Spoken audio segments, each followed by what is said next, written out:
l-Aġenzija li eża bħalma jaf kulħadd.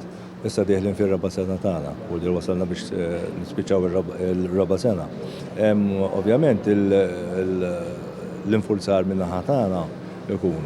Ovvjament mhux daw ix-xahrejn biss li kif għedna, però isir kontinwament. U bida għax hija parti mill-liġi tal-uffiċjali tal-komunità li jridu bil-forsi jinfurzaw. Kull din mhix xi ħaġa li bdejni issa ħabba daw ix-xahrejn, kull din bħala liġi anke l-uffiċjali tal-komunità għandhom li jinfurzaw dak li huwa eco issues kollha.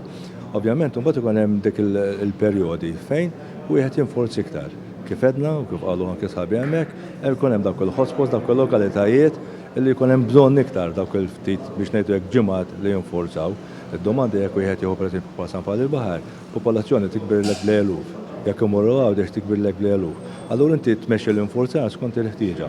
Nixtiequ nofru iktar, però naħseb jiena dawn biex ngħidlek daw xarej li għamilna qawwija, naħseb kien hemm suċċess. Kien hemm suċċess fija u n-nies naħseb li għandhom iħarsu li dak tip ta' suċċess, minn suċċess bħala ċitazzjonijiet. Għalmetna, mhux sabiħ li tgħid isma' kemm taw ċitazzjonijiet għax jirrifletti li hemm il-ħmieġ li kien hemm min għadu ma biex ngħidlek ma jirrispettax ċertu liġijiet. Allura ma tajjeb li wieħed ikompli għaddej bihom, aħna l-Aġenzija committed bħalmet fil-bidu, committed li nibqgħu għaddejn bihom sakemm naraw ir-riżultat kif sta jkun jiġi zero tolerance ma' kulħadd għax hija importanti, però in-nies naħseb għandhom fejn jipparteċipaw ħafna fija dik il-kwestjoni, naħseb hija xi ħaġa nazzjonali u xekk. Saru diversi interventi ta' tindif kif qedna tajjeb fiktar minn 33 kunsill lokali matul dawn ix-xhur tas-sajf.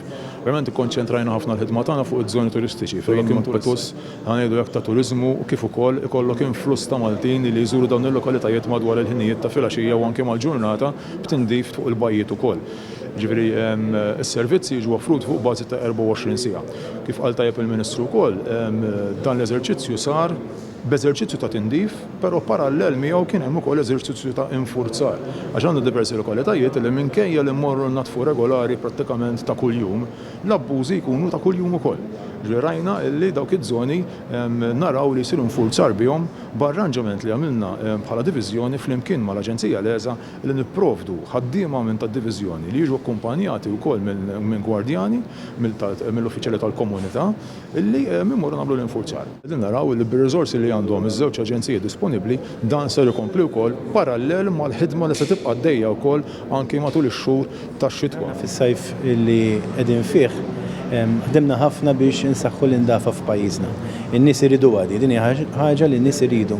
U fil-fatt iċ-ċifri jitkellmu waħedhom, das-sajf biss inġablu 3000 tunnellata ta' skart illegali u nħarġu prattikament 1000 ċitazzjoni għal min rema l-iskart illegalment li juri li qed issir ħidma tajba ħafna mill-Cleansing and Maintenance Division kif ukoll mill-uffiċjali tal-komunità tal-Leza. Għaliex aħna rridu nibagħtu messaġġ li mhux se nittolleraw min jarmi l-iskart illegalment.